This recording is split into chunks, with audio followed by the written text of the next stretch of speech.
মুরালীধরন, চামিন্দা ভাস, সনৎ জয়সূরিয়া, সাঙ্গাকারা, মাহেলা, আতাপাত্তু সব লিজেন্ডরা ছিলেন ওই টিমে। সারা রাত আসলে ঘুমাইনি। স্বপ্ন দেখছিলাম যে 200-250 মারছি, ব্র্যান্ড লারার রেকর্ড ভাঙছি এরকম।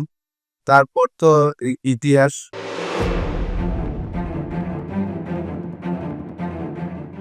শত বছরের বেশি টেস্ট ক্রিকেট ইতিহাসে যার নাম স্বর্ণাক্ষরে লেখা আছে তিনি বাংলাদেশের মোহাম্মদ আশরাফুল। ঠিক আমার পেছনে যে স্কোরবোর্ডটা দেখছেন কলম্বোর সিংহলিজ স্পোর্টস ক্লাব মাঠের, সেই স্কোরবোর্ডটাতেই টেস্ট ক্রিকেট ইতিহাসের সর্বকনিষ্ঠ সেঞ্চুরিয়ান হিসেবে মোহাম্মদ আশরাফুলের নাম লেখা হয়েছিল। বাংলাদেশ এই মাঠে যেই প্রথম টেস্টটা খেলেছিল 2001 সালে, সেই টেস্টে মোহাম্মদ আশরাফুল রীতিমতো 17 বছরের বিস্ময় বালক মুরলীধরনদেরকে মোটামুটি অবাক করে দিয়েছিলেন। তখনকার গ্রেট সব ক্রিকেটাররা ওই দলটাতে ছিলেন।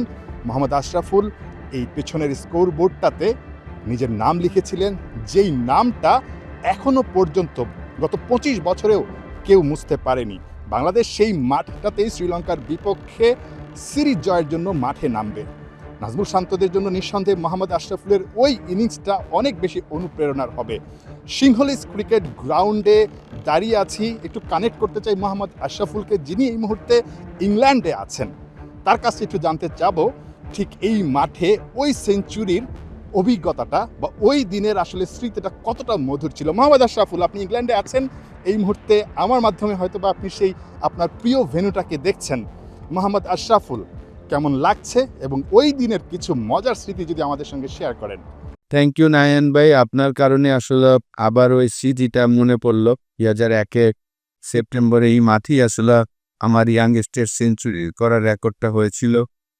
মুরালীধরন, চামিন্দা ভাস, সনৎ জয়সূরিয়া, সাঙ্গাকারা, মাহেলা, আতাপাত্তু সব লিজেন্ডরা ছিলেন ওই টিমে।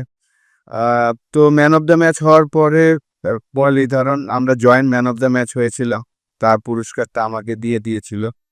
এবং ডেভ ওয়াটমোর ছিলেন ওই টিমের কোচ।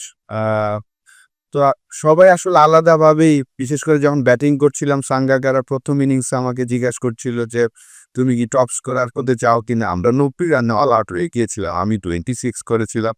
সেকেন্ড ইনিংসে যখন আমাকে দুর্জয় ভাই পাঠালেন ওনার পজিশনে, নাম্বার 6 পজিশনে, ডে 2-তে আসলে আমি নট আউট ছিলাম 4। সারা রাত আসলে ঘুমাইনি। স্বপ্ন দেখছিলাম যে 200-250 মারছি, ব্র্যান্ড লারার রেকর্ড ভাঙছি এরকম। তারপর তো ইতিহাস। মুরলীধরন, যিনি কিনা ওই টেস্ট ম্যাচটায় 10টা উইকেট নিয়েছিলেন, বাংলাদেশকে মোটামুটি ধসিয়ে দিয়েছিলেন, সেই মুরলীধরনও কিন্তু এই মাঠে মোহাম্মদ আশরাফুলের 17 বছরের মোহাম্মদ আশরাফুলের উইকেটটা নিতে পারেননি। নাজমুল হোসেন শান্তরা যখন লম্বা সময় পর এই মাঠে নামছেন টেস্ট ক্রিকেটে, কোন স্ট্র্যাটেজিতে আগানো উচিত? মোহাম্মদ আশরাফুল, আপনার কাছে কি মনে হয় বাংলাদেশ আসলে কোন স্ট্র্যাটেজিতে এই ভেন্যুতে আসলে খেলতে হবে? আপনার কাছে কি মনে হচ্ছে? এই মাঠে আমি মনে করি যে আমরা যেভাবে প্রথম টেস্ট ম্যাচ গলে শেষ করেছি, সেখান থেকে আমাদের প্লেয়ারদের আলাদা একটা কনফিডেন্স দিবে। যেহেতু 4th ইনিংসে আমরা তাদের 70 রানে 4টা উইকেট নিতে পেরেছিলাম এবং শান্ত অসাধারণ 2টা ইনিংসে ব্যাটিং করেছেন এবং মুশফিক ভালো ব্যাটিং করছেন, সাদমাম ভালো ব্যাটিং করেছেন সেকেন্ড ইনিংসে। তো ওভারঅল আমার কাছে মনে হয় যে এই টেস্ট ম্যাচও পজিটিভ রেজাল্টই হয়তো বা হবে। আমরা জিততে না পারলেও আমি আশা করবো যে আমরা যেন ড্র দিয়ে ফিনিশ করতে পারি।